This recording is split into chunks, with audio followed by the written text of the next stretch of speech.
Hello and welcome to Presenting, a podcast where we chat about various topics related to role-playing games. I'm John Godek, and with me today is Connor Alexander. Welcome to the podcast. Thank you so much for having me, John. Appreciate it.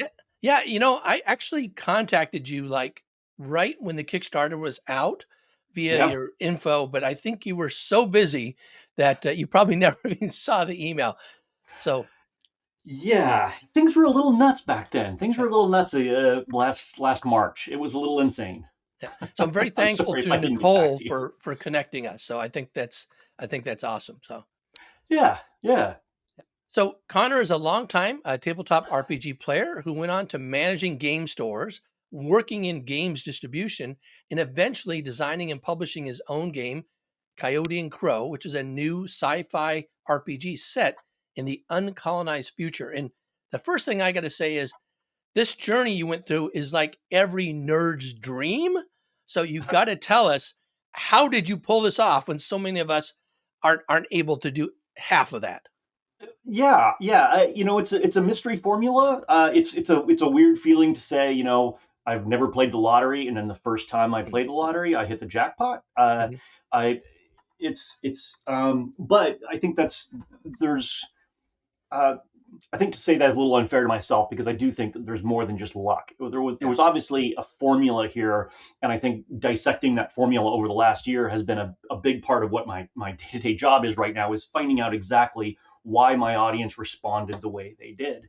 Um, and so, to go back to your point about like sort of my path to this, I started out. I mean, I've been a gamer my whole life, and in most of those years, I never considered working in the game industry. I was a rabid game player, both tabletop and RPG games, and it never occurred to me that I had something to contribute in that arena. I've always been a creative person. I've been a writer. My degree is in film and television. Hmm. But back in 2014, yeah, 2014, I got laid off from a marketing job that I was working, and I started. I helped some folks open up a local game store here in West Seattle, and that was my first exposure to working within games at a different angle, and kind of seeing the from an industry perspective. And one of the first things I began to notice was that there was just this monopoly, no pun intended, Hmm. of white developers, white publishers, either American or European, that had a stranglehold on the whole industry. And while there were some great games coming out, I felt like there were a ton of stories and concepts that were just being completely left on the table. And the concept of connecting my own indigeneity to games had never crossed my mind. Like it had never; those two things had never been put together until I started seeing more games with bad representation. And Hmm. that's Hmm. that's when it began to click for me that maybe I did have something to say in the game industry. And then before long, I jumped from working in a small game shop to working for a distributor of games, where I was an account manager, and I worked with probably more than 40 publishers. Wizards of the Coast was on all my accounts, Hmm. Catalyst Game Labs, so a lot of RPG folks, but then also a lot of great tabletop folks like Hmm. Smirk and Hmm. Dagger. Um, and Getting to see that side of the industry and seeing how games were developed, how they were published, getting sort of to see behind the curtain of that, I really think helped me lay the foundation for some of the reasons that Coyote and Crow was successful. I was able to put together some of those building blocks that maybe other folks who haven't been in the industry don't know about. So I think that was sort of the path. And then by the time the Kickstarter launched, I fully was expecting it to do maybe 25,000 based on the sort of friends I had in the industry and people who felt passionate about supporting me, who already knew me. I had no idea it was going to snowball. So by the time we hit 2 weeks into the campaign and it was getting close to $500,000, I was starting to have conversations with my bosses at work about, like, does this mean I'm staying at this job still, or do I have to put in notice here? Yeah. And so those conversations started happening. But I never intended to be a game publisher. Like that was never on my radar. I just wanted to put out a book. I wanted to put out a book that I felt really passionate about. that I had other writers contribute to. Um, and so yeah, it all caught me a little off guard. So what were some of the challenges you faced, given that your background was kind of in the physical marketing and distribution of games to becoming a publisher, which was kind of a new thing Yeah, for you? yeah, absolutely. So I will say that I am still absolutely learning every day. I'm learning something new about the industry, whether I'm talking to printers or graphic design folks. There is such a huge learning curve at being the owner of a publishing company rather than the writer of a role playing game. And I think Mhm, those are mhm, two completely different skill sets. And I'm lucky that I did have a background with retail sales and that I know some mhm. game stores and I have a general understanding of how to do print runs, how to estimate print run Right. sizes. Those are all things that contributed to help me being a publisher. But I think as far as creating a role playing game, the lesson that I learned early on that was really valuable was that I don't know everything. I can't know everything. And then if I want this game to be what I want it to be, I need to start collaborating. And thankfully that I have a little bit of experience with that through film and television. I've probably had every role you can imagine in film and television. Mhm, And the idea of collaborating with a team comes really naturally to me. And one of my goals or ambitions for this game was that I didn't want this to be about a Cherokee future. I'm Cherokee. I did not mhm, want this to be about an alternate Cherokee future. I wanted this to feel like a competitor to all the big $50 books you see at an RPG shelf. All of the names we all know really well. I wanted to just sit next to those and feel like a peer. And to mhm. do that, I knew that I had to collaborate. I had to get other writers. I have no art skills, so I knew I wanted to get a team of artists. And I think what spoke to a lot of backers on this was the fact that even though it took me 2.5 years really to get the team together that I wanted, is that during that time period, those voices contributing evolved Coyote and Crow into something that I never expected it to be. I mean, I did a lot of the world building, but when Mhm. you start diving into things like the language and some of the essential city elements and some of the nation backgrounds, a lot of that credit goes to the writing team that I brought on board. I mean, they get a huge amount of credit for that. So Yeah, that actually, collaboration is important. yeah, it brings up two questions for me. And the first one, Yeah, I'll talk about the Kickstarter. Fully funded in 45 minutes, reaching at this point over $1 million. What set Coyote and Crow apart from all these other tabletop RPGs that were doing Kickstarters that resonated so strongly with gamers, not even indigenous gamers or gamers of color, but all sure. gamers? Sure. So I'll say two things here. There's a warm squishy side, and then there's a very practical side to that answer. Hmm. The warm squishy side is that I built up a lot of goodwill as I was developing. I Right. built up a lot of goodwill with gamers, some other industry professionals that I was privileged enough to know. There was a lot of buzz going into it that sort of helped me gain a groundswell of goodwill. Um, because at the point we went into the Kickstarter, quite frankly, we still only had I think sort of our second iteration of the rules and probably excuse me maybe 20% of our art. Hmm. So it wasn't like we had a polished product ready to go. A lot of what we did with the Kickstarter was based on faith from the backers from what we presented, and so there was this sort of warm, squishy feeling of like we love this concept because it feels fresh. And not Hmm. only does it feel fresh and different, it's not just that it's original world, it's that it is pulling in representation for people who have been traditionally underrepresented Right. or poorly represented. That's the warm, squishy side of the answer.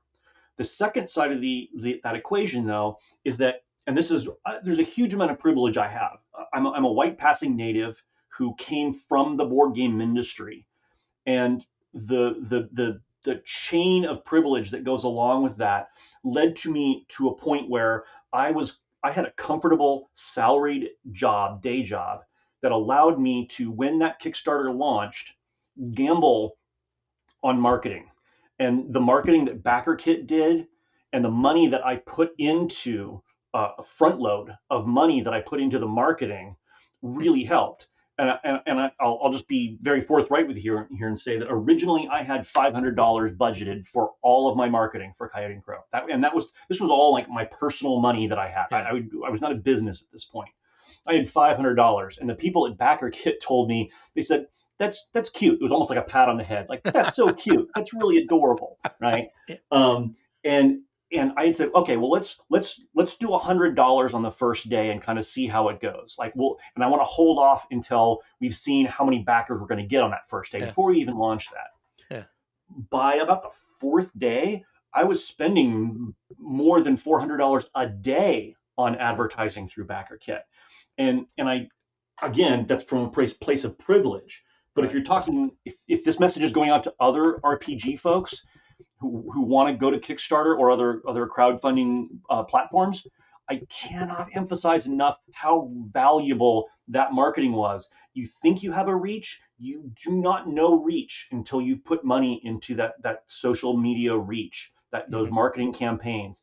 I was getting real time data about how many people were seeing the ads and then how many people were coming back and backing. So on the one hand, we had this wonderful, beautifully put together product with a lot of heart and love. And then on the other, we were able to be lucky enough to have the money to put eyes on the project that normally would not have seen it. Okay. Yeah, that, I've heard from folks with Kickstarters a couple things that were important. One of them is to have a very polished product before you go, which Yeah, it sounds like you were still developing it, and yeah, then spending money on the marketing. So that seems that you kind of reinforce that. Now, absolutely.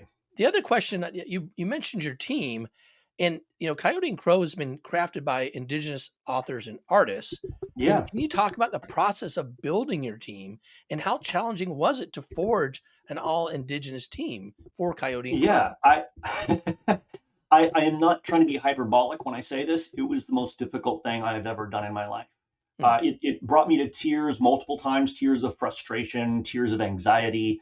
Um, the problem is that we, while we sometimes indigenous folks sometimes present a unified front on things, and sometimes we're all in agreement and we can get to this sort of groundswell of team building kind of feel for a particular political movement or a particular goal. The truth is that we're very separate cultures, we're very separate people scattered by very different geography and needs.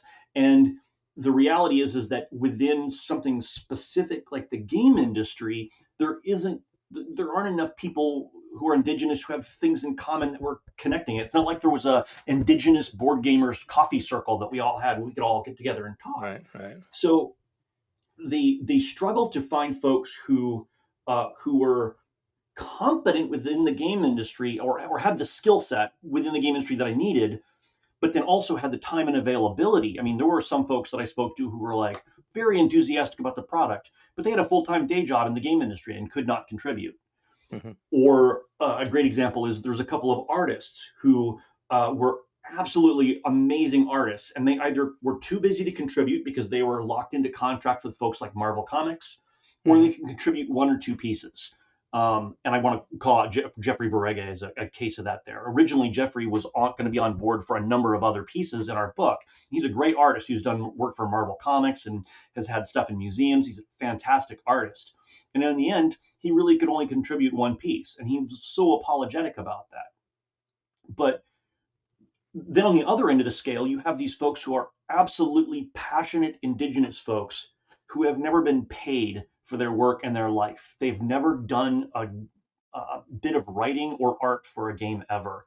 Hmm. And how do you bring those people in a way where you're encouraging them and lifting them up to the level you need them to be, but you're also not just spending money in a way that's counterproductive to the product that you're trying to create, to the game world you're trying to build. Right, right. And that balance was frankly exhausting. It was exhausting and terrifying and frustrating. But now I'm in the great spot where there are literally dozens of indigenous folks that I've built a bridge with who I'm excited to Mhm. work on for future in Coyote and Crow products. So, Now, how crucial was that process to you? I mean, you didn't have to do that, right? You oh could have yeah, had somebody yeah. else vet the representation, but Well, so you yeah, you wanted to take the extra absolutely. step. Absolutely. So I think at the beginning, my goal when I figured out that I wanted an all indigenous team, my goal was sort of a line in the sand. I only want folks indigenous to North America, and that's it. But I quickly realized that if I went that route, I might be developing this for 10 years. And I just didn't have the time or the bandwidth. I was working like a 50-hour day job, Mhm. 50-hour a week day job, and I wanted the product out there because I felt like the timing was right. Like we were starting to see some more indigenous representation in other media, and I was like, now is the time this game needs to be in readers' hands. So I made the decision about halfway into that process to say, all right, well, I only want writers that are indigenous, but I'm willing to make exceptions for artists. If non-indigenous artists are coming on board and they're willing to work with my writers and with me on art Mhm. direction, so that we're making sure that we're representing things properly. And I think that was the point where I gained real momentum, because at that point I was able to overcome some timing hurdles. So it was absolutely vital that I sort of opened that gate a little bit and let in some allies. Mhm. Now it's interesting. So I see your shirt here. I'm guessing that's some of the merch from your website. All my heroes Well, kill it is colonizers. not. It's actually somebody else's. We're actually Oh, working okay, on some new merch right now. okay, Um, okay. but yeah, it's funny you mentioned that, because I actually made it a point to try to leave colonizing, the word colonizing, Right. uh, and things like Christopher Columbus and everything else out of the book, even in the Mm. even in the setup, even when we Mhm. describe what's going on in the world building. I tried really hard to leave that out, because I wanted it to feel like its own thing, not a reaction to Right. colonizing. Right.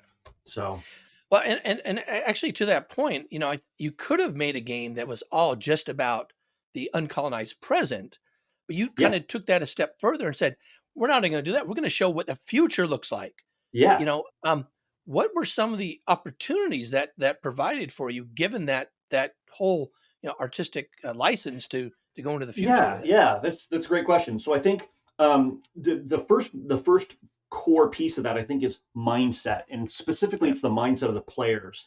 And um, uh, I wanted my players, both native and non-native in this case, to um, get themselves out of a comparison mindset. So I think if Hmm. we had set this game in the Right. present, you Right. immediately begin to compare it to the technology and cultural levels we have right now. And I think when you set something in the future, you most RPG folks and sci-fi fantasy folks are immediately going to open the floodgates of their own imagination a bit. And you have a tendency to allow for more speculative parts of fiction to incorporate into your world a little more easily. Things Hmm. like our GATs, which are the 3D printers in the game, or the Audinati. All of these the sort of sci-fi elements of the game become more easily acceptable. And especially with my native players, I really wanted to encourage them to feel like they could dream a little bit, not just about what their lives might be like in this flipped universe, but what their their future generations' lives might be like. What stories might their grandchildren be telling in this world? And so I think setting it in the future was actually crucial. I think setting it in the present might have left me open for a lot of criticism Hmm. about the well, this isn't possible, or this is possible, or why didn't you consider this. I just kind of shut that whole conversation down by setting it in the future a little bit. Yeah, I think the specific decisions you would have made would have been, oh, you were going after this and this and this and this. It's a political Yeah. commentary, not something else. Yes. So Yes. I think that was an excellent decision. Now you just kind of mentioned your native players. I'm kind of curious. How do you expect native players versus non-indigenous players to Mm. react to the game? Is it going to be a different experience for each group? Yeah, it is going to be a different experience for each group, and I expect that as the game sort of filters out, especially the print version filters out, and we get Hmm. out there, I'm going to start getting some uh, negative feedback. I would say 99% of it has been positive so far, Right.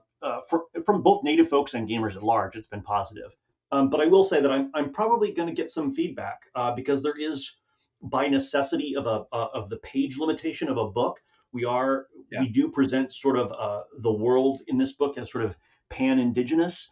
Hmm. We don't talk a lot about specific tribes, and when I've had questions about that, my response is always, well, uh, there are hundreds of real indigenous tribes. I cannot dedicate even a paragraph to Right. every single one, and they deserve more than a paragraph. They deserve their own source books. So my hope is that despite the negative criticism, and if I get that criticism, my response is going to be, well, please write what you think happened to your tribe in this world. Tell me. Hmm. I don't want to tell you. I want you to tell me.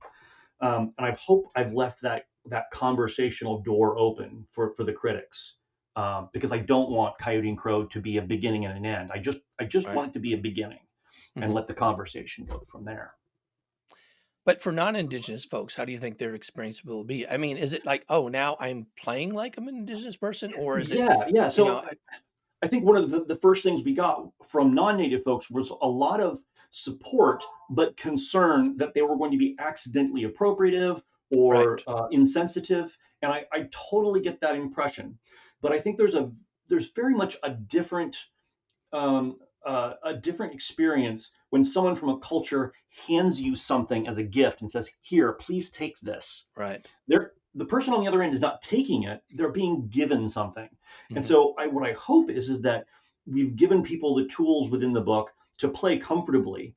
But I will also say that the our follow up to this book, which is going to be we're going to be hopefully announcing this on our next Kickstarter within the next week. I hope. cool, Well, I shouldn't say Kickstarter. We're officially. I can tell you now. We're officially going to be going with GameFound, not Kickstarter. hmm, hmm, Um, we're going to be doing our next crowdfunding campaign on GameFound, and it's going to be 10 stories written by 10 indigenous authors. Stories are one shots, right, are in our game are uh, like adventure modules for other hmm, RPGs. So self-contained one-shot stories from 10 indigenous authors, and the idea is that I want to give non-native players a sample of the kinds of stories that can be told here, and there's a huge variety of stories in there, and they're not all about cultural sensitivity. They're not all about lessons for modern role playing. They're all just like, hey, let's dive into this world and have a great right, time, and stop right. worrying about that a little bit. I think as long as you're going into this game with a respectful mindset, you're going to be fine. Cool, cool. Yeah, well, actually, we'll have to circle back to that. I want to ask a little bit more. Yeah, Um, yeah. so, diversity in designing, writing, and illustrating RPGs, as well as diverse representation in the games themselves, has become much more of a focal point for companies in the Yeah. industry. Kind of what are your thoughts about how far the industry has come, and how far does it have to go still? It's funny. So I knew this question was coming, and it's actually why I asked you about swearing. Yeah. Um, I'm not going to swear here, but I am going to say it's doing terribly. Mm, And, hmm. and is it pointed in the right direction? Yeah, the direction of the graph is pointed in the right direction. It's going the right way. But quite frankly, our situation in gaming is wretched right now. It is wretched. For every game I can point to that has good representation, I can give you 10 that have terrible representation. Yeah. And I think there's a reliance right now, even amongst responsible game publishers, to create a game, create the art for the game, and then at the end of the process, get a cultural sign off. And that just does not fly anymore. It just does not count. I'm I'm angry at some publishers that I know should know better, and I know some of these people on a first name basis, and I want to call them out privately. I'm not going to like try to shame them, but I Hmm. want them to do better, because it's not just about representation. It's about making your game better. Like Hmm. there's a game out right now. I just called it out on my private Twitter, not by name, but I talked about it on my personal Twitter about how this game took an indigenous concept, an indigenous name, and then got some consultation on the end.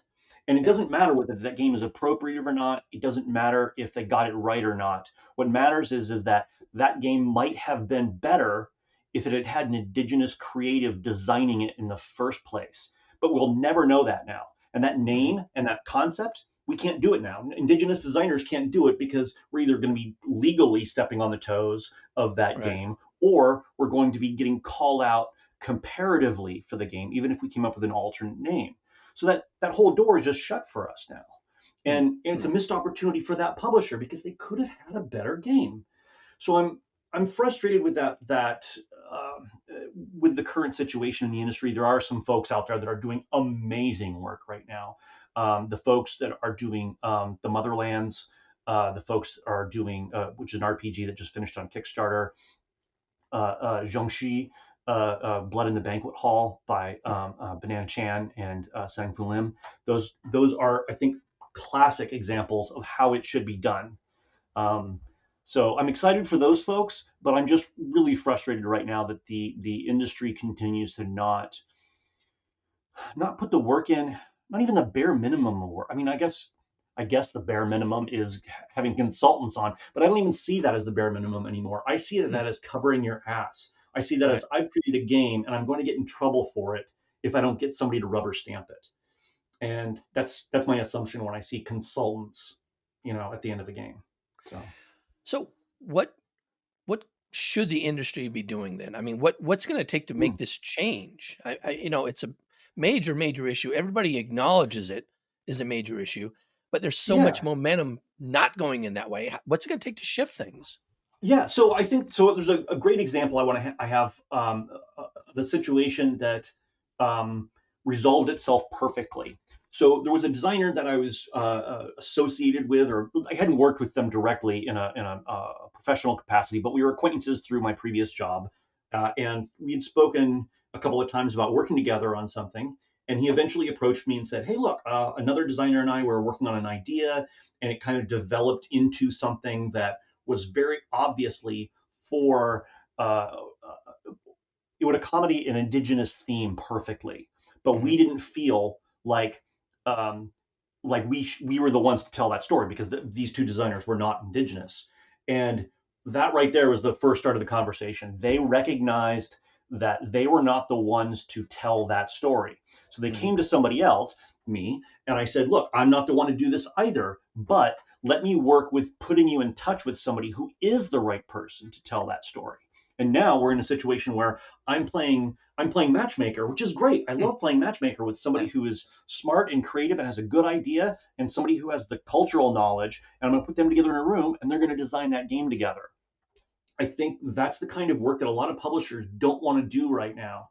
And to some degree, it's not about intention. I think there's a certain okay, so COVID stuff aside, I think there's a certain sense within the industry right now that it's publish or die. There's a, Hmm. a sense of I need to keep putting stuff out, or I'm going to fail as a game publisher. And part of that is the fact that we are so used to this in this industry, so used to undervaluing our own products.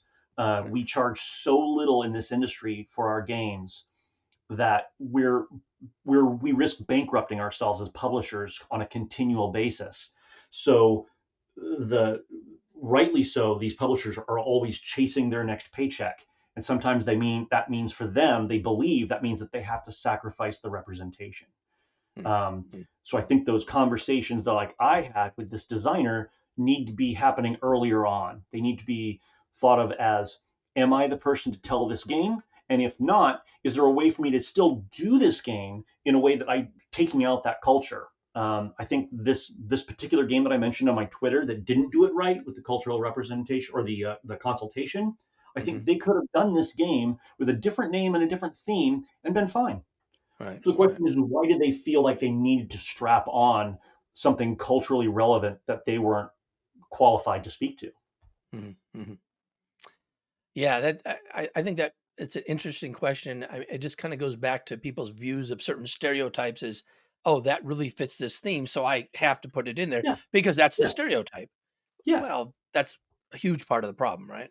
yeah, absolutely, absolutely. And I feel like that's actually why science fiction and fantasy works really well for a lot of Hmm. themes where you want to take a realistic culture, strip away that culture, and find a different fictional culture to strap on, and all of a sudden you put yourself in a much safer space. You want to be Hmm. careful because I think there's sometimes where you're mimicking or parodying Right. real cultures. I think Star Wars is a good example where quite a few times that's gone wrong, and you accidentally or not maliciously, but uh, casually step on other people's real Right. cultures without thinking it through.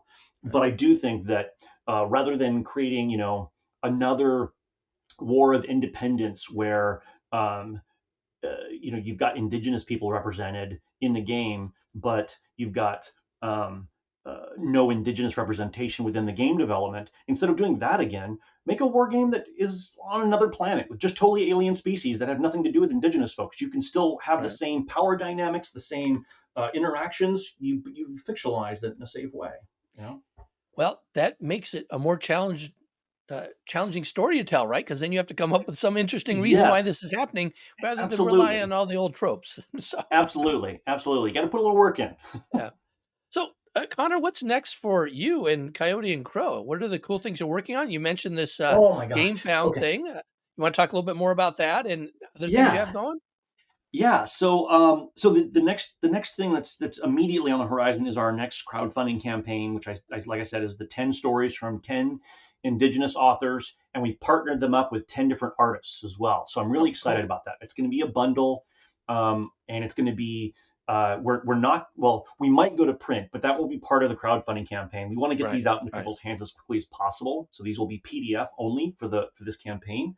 Hmm. Um, we'll look at having a print run down the line, depending on the success of things. We're working on a dice game that is a very like family friendly teach your grandparents or your auntie kind of game that's just sit around the kitchen table and Yeah. play. That's going to be really fun. It uses 12-sided dice, Yes. and in fact, it uses the same set of dice that people would use for the RPG. So Right. what we're hoping is that folks who don't necessarily have easy access to a hobby game store can get this as a secondary option for a cheap set of dice for the RPG. Right. Because availability of 12-sided dice for folks was a big part of our concern with the original Right. RPG. We wanted to make sure that folks that were not near hobby shops or didn't have as much money weren't necessarily stuck with having to go out and buying large sets of dice. So that's on the horizon. On the other end of the dice spectrum, we've got a custom set of beautiful dice coming from Q Workshop, and sort of accidentally, it's probably going to be releasing the same time as the core physical RPG. So it's Neat. going to be this full set of 12 siders Yeah. coming from Q Workshop. And that's like I said, hopefully in May, along with the physical book release. Nice. Nice. Um, yeah. Do you have the And I said, I'm specific trying to think if we date have. What? I'm for sorry. What's that? the game found thing? Because this is again, this is going to be Oh, coming out really soon and might be coming out yeah. right around the release of that. Yeah, so for GameFound, it's going to be currently at the moment we're sort of testing out GameFound with Right. the 10 stories and the digital only. We figured that was a good way to test the platform without having to rely upon a lot of shipping or wait times for our Hmm. backers, and we'll get a quick turnaround. As far as the dice game goes, we're looking at producing that separately and not going to a crowdfunding campaign. Oh, okay. So I'm hoping, and a lot of this depends on the current world we're living in, but I'm Right. hoping to have Right. that before Gen Con this year. I would really love it to Wow. premiere at Okay. Gen Con Cool. this year. Excellent. So that's my big hope for that one. We're also working on something else, and I don't want to say too much about it, but we Okay. brought in it was a very specific plan to bring in an established game designer who was not indigenous, Hmm. and pair them up with a new game designer that was indigenous, and have them create a tabletop hobby focused game set in the world of Coyote and Crow that's separate from the role playing game, but still has all of the sort of thematic elements. Hmm. And they're working right now on this game, and that will be going to crowdfunding hopefully later this year. Um, I'm really excited for that one. They've got some fantastic mechanics that they're working on, and I think it's something fairly unique. I don't think I've seen some of these mechanics put forth in the way they've been put forth before in other games. So it'll be interesting to see how that plays out. Wow, that sounds like you have a lot going on this year, from just Yeah, kinda, getting things started, now it's all kind of exploding, so yeah, that's yeah. awesome. I guess they should also mention too. We're in the final stages of getting the game ready for both Roll20 and Foundry for virtual Nice. tabletop. Nice. Those are being worked on concurrently, and I'm hoping that they're going to be out before April. That's a stab in the dark at this point, but before April is my hope. Excellent. Um, and then a novel, and we've got a novel coming out too. Are you writing the A novel novel? set. Yeah, we've got a full length novel set in the world Yeah. of Coyote and Crow. I don't want to say too much about it yet, but Okay. we're approaching the final stages of the first draft on that novel. Yeah. Not written by me, but Okay. written by Yeah. another author, another indigenous author.